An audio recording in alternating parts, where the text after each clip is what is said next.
प्यारे बच्चों, आज हम 7th क्लास का साइंस पढ़ेंगे और इसी साइंस में जो हम एक्सरसाइज कर रहे थे टेक्स्ट बुक क्वेश्चंस, आज हम क्वेश्चन नंबर 4 देखेंगे। हमने पहले वीडियो में हमने 3 क्वेश्चनों का आंसर लिखा था। आज हम यह देखेंगे कि क्वेश्चन नंबर 4 हमसे क्या कह रहा है और इसका आंसर क्या है। ये क्वेश्चन आपकी किताब के पेज नंबर 76 पर दिया गया है। पेज नंबर 76 पर क्वेश्चन नंबर 4 देखिए क्या कह रहा है। क्वेश्चन नंबर 4 है, when baking soda is mixed with lemon juice bubbles are formed with evolution of a gas, what type of change is it, explain. यानी कि जब बेकिंग सोडा जो होता है, जब हम उसको मिक्स करते हैं लेमन जूस के साथ तो वहां से वो बबल्स निकलते हैं, यानी कि वो बुलबुले निकलते हैं और वो गैस भी निकलता है। What type of change is it, यह कौन सी चेंज है। यानी कि बेकिंग सोडा को लेमन जूस के साथ मिक्स करने से बबल्स निकलते हैं और गैस निकलता है, यह कौन सी चेंज है। इस चेंज को बताना है, यह कौन सी चेंज है। इसका जवाब हम लिखेंगे। इसका जवाब है, when baking soda sodium bicarbonate is mixed with lemon juice, citric acid, a chemical change occurs. In this reaction, new substances like carbon dioxide is formed and heat is evolved. This change is irreversible. यानी कि जब baking soda lemon juice के साथ mix कर लिया जाता है, lemon juice में क्या होता है, उसमें साइट्रिक एसिड होता है और ये बेकिंग सोडा क्या होता है, ये होता है सोडियम बाइकार्बोनेट। जब इसको मिक्स किया जाता है साइट्रिक एसिड के साथ तो वहां पर एक केमिकल चेंज होती है। इस चेंज को हम केमिकल चेंज बोलते हैं। In this reaction new substances like carbon dioxide is formed, क्योंकि ये जो केमिकल चेंज होती है इसमें नए सब्सटेंसेस बनते हैं। कौन कौन से नए सब्सटेंसेस बनते हैं, इसमें कार्बन डाइऑक्साइड बनता है और इससे हीट इवॉल्व होती है और ये चेंज जो है, ये चेंज इरिवर्सिबल है, यानी कि इस चेंज को दोबारा दोहराया नहीं जा सकता है। इन कंपाउंड्स को हम ओरिजिनल शक्ल में नहीं ला सकते हैं। देखिए यहाँ पर दिखाया गया है, रिएक्शन के जरिए अगर हम इसको देखेंगे, यहाँ पर दिखाया गया है sodium bicarbonate NaHCO3 plus citric acid, यानी कि लेमन जूस जो होता है उसमें साइट्रिक एसिड होता है, plus sodium bicarbonate NaHCO3 plus citric acid gives, ये क्या देता है, sodium citrate plus carbon dioxide plus water plus heat. और ये सारी चेंज जो है, इस चेंज को हम केमिकल चेंज बोलते हैं। और ये हमें यही बताना है कि यह कौन सी चेंज है। This change is chemical change, ये इसका आंसर है। अब दूसरा क्वेश्चन, अब हम दूसरे क्वेश्चन को समझेंगे और यह है question number 5। When a candle burns, both physical and chemical changes take place. Identify these changes. Give another example of a familiar process in which both the chemical and the physical changes take place. यहाँ पर question में क्या बताया गया है, question में बताया गया है कि when a candle burns, यानी कि जब हम कोई शम्मा जलाते हैं तो वहां both physical and chemical change take place. शम्मा के जलाने से वहां पर फिजिकल चेंज भी होती है और केमिकल चेंज भी होती है। आपको यहां पर आइडेंटिफाई करना है, आपको पहचानना है शम्मा के जलने से फिजिकल चेंज कहां पर होती है और केमिकल चेंज कहां पर होती है। यह आपको आइडेंटिफाई करना है, आपको बताना है कि शम्मा के जलने से कहां पर फिजिकल चेंज होती है और कहां पर केमिकल चेंज होती है। और give another example of A familiar process, और आपको इसी तरह की एक प्रोसेस की एग्जांपल देनी है जहां फिजिकल चेंज भी होती है और जहां केमिकल चेंज भी होती है। अब हम इसका जवाब लिखेंगे। इसका जवाब है, physical changes in burning of candle are candle wax melts which is a physical change as it again turns into solid wax on cooling. This change is reversible. यानी कि फिजिकल चेंज कहां पर होती है, physical change in burning of candle are candle wax melts. जब हम इस शम्मा को जलाते हैं तो वो जो शम्मा का वैक्स होता है, जो शम्मा का मोम होता है, उस मोम को क्या होता है, वो मेल्ट हो जाता है, वो पिघल जाता है। उस मोम के पिघल जाने को हम फिजिकल चेंज बोलते हैं, क्योंकि जो वो मोम होता है जब वो हीट हो जाने से पिघल जाता है, अगर हम उसको कूल करेंगे तो वो फिर से सॉलिड फॉर्म में वापस आ जाएगा। दिस चेंज इज रिवर्सिबल, और ये चेंज रिवर्सिबल है, यानी कि मोम के पिघल जाने को हम फिजिकल चेंज बोलते हैं।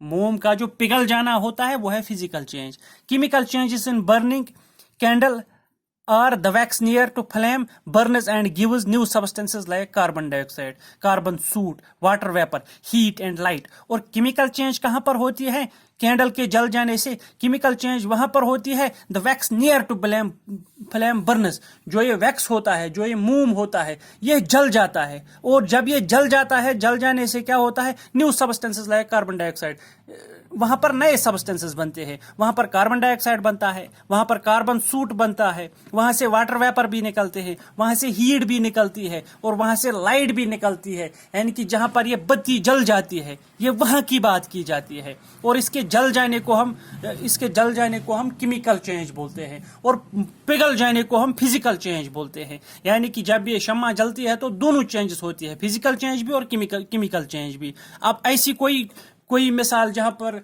यह फिजिकल चेंज भी हो और केमिकल चेंज भी हो, वह कहां पर है? Cooking of food, boiling of eggs are examples of both physical and chemical changes. जो ये कुकिंग ऑफ फूड होती है या जो ये बॉइलिंग ऑफ एग्स होता है, वहां पर क्या होता है? वहां पर दोनों फिजिकल चेंज भी होती है और केमिकल चेंज भी होती है। In both the cases the physical appearance of the substances change and new substances are formed. जो दोनों सूरतों में वहां पर, चाहे कुकिंग ऑफ फूड हो चाहे बॉइलिंग ऑफ एग्स हो, वहां पर दोनों जगह पर क्या होता है? In both cases the physical appearance of the substances change. जो ये इन सब्सटेंसेस की फिजिकल अपीयरेंस है वो चेंज होती है और नए सब्सटेंसेस बनते हैं। यानी कि फिजिकल अपीयरेंस के चेंज होने को हम फिजिकल चेंज बोल सकते हैं और नए सब्सटेंस के बन जाने को हम केमिकल चेंज बोलते हैं। यानी कि इन दोनों जगहों पर फिजिकल चेंजेस भी होती है और केमिकल चेंजेस भी होती है। अब है क्वेश्चन नंबर 6। क्वेश्चन नंबर 6 क्या है? How would you show that setting of curd is a chemical change. Question number 6 में ये क्वेश्चन बताता है कि आप कैसे दिखाओगे कि ये setting of curd is a chemical change. यानी कि दूध को जो दही बन जाती है, वो जो दूध का दही में तब्दील हो जाना है, वो एक केमिकल चेंज है। ये आप कैसे साबित करोगे?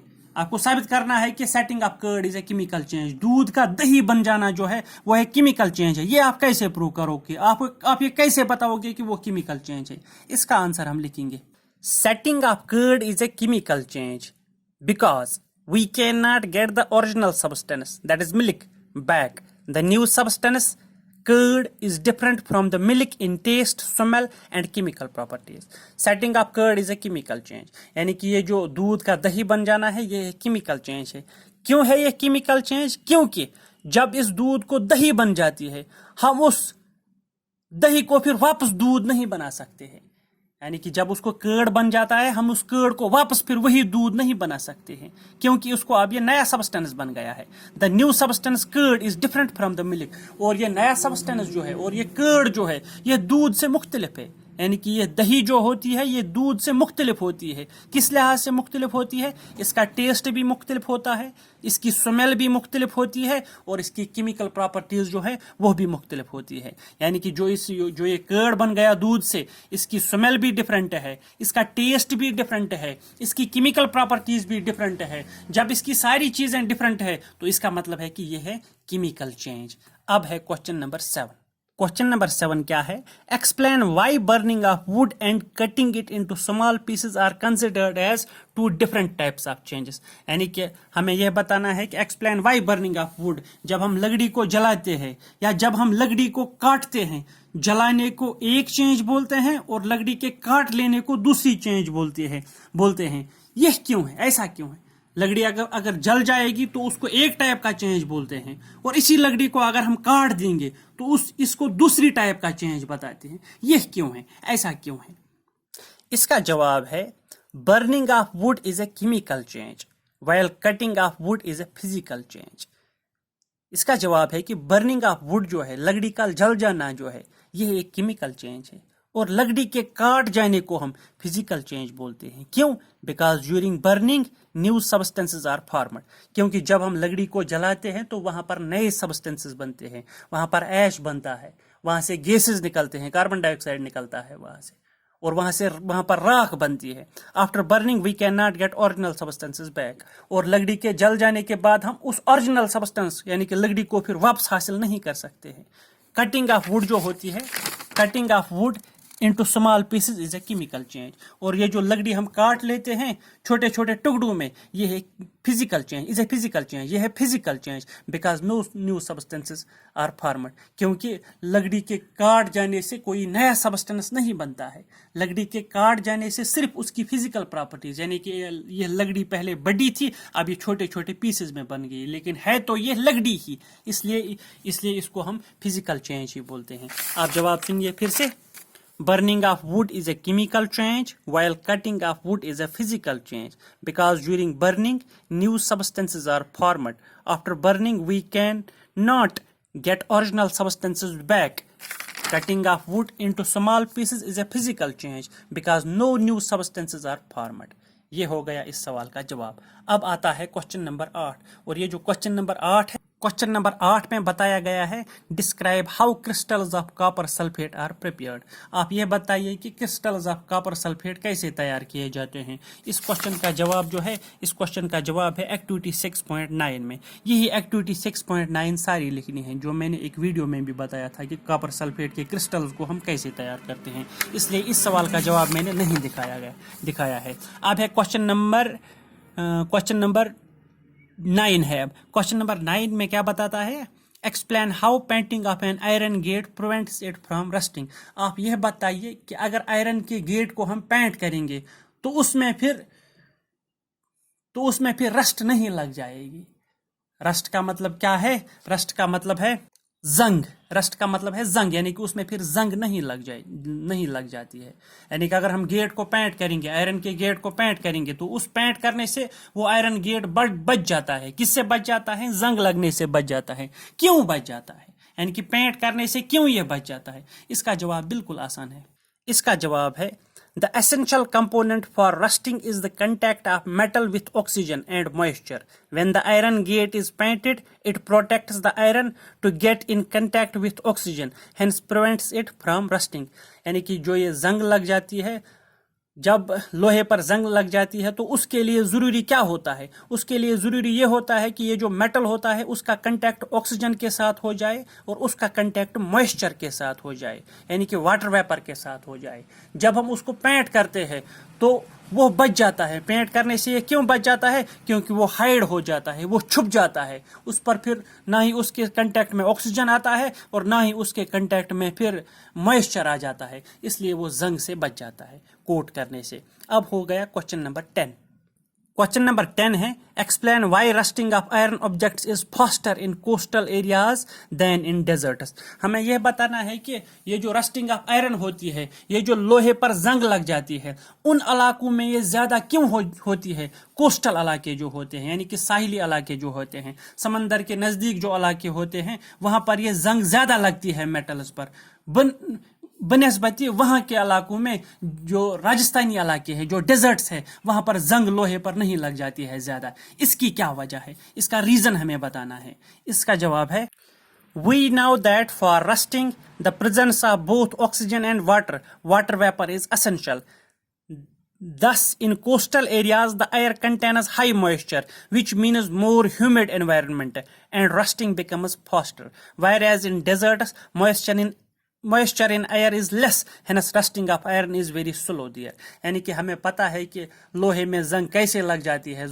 लोहे में जंग ऐसे लग जाती है जब वहाँ हवा में मॉइस्चर ज़्यादा हो. जब हवा में मॉइस्चर हो और जब हवा उसके कंटेक्ट में आ जाए, लोहे के कंटेक्ट में आ जाए. और जो साहिली एरिया होता है, वहाँ का एयर जो होता है उसमें ज़्यादा मॉइस्चर होती है, यानी कि उसमें ज़्यादा वाटर वेपर्स होते हैं. इसलिए वहाँ पर जो लोहा होता है उसमें जल्दी जंग लग जाती है. इसके बरकस वो इलाके जो राजस्थानी इलाके होते हैं, जो डिजर्ट्स होते हैं, वहाँ का एयर जो होता है वो खुश्क होता है, उसमें मॉइस्चर नहीं होता है, वो ह्यूमिड नहीं होता है, उसमें पानी नहीं होता है उस हवा में. इसलिए जब उस हवा में पानी ही नहीं है तो वहाँ पर जो लोहे के सामान है उनमें जंग नहीं लग जाता है, क्योंकि उनको वाटर वेपर मिलता ही नहीं है. ये है इसका जवाब.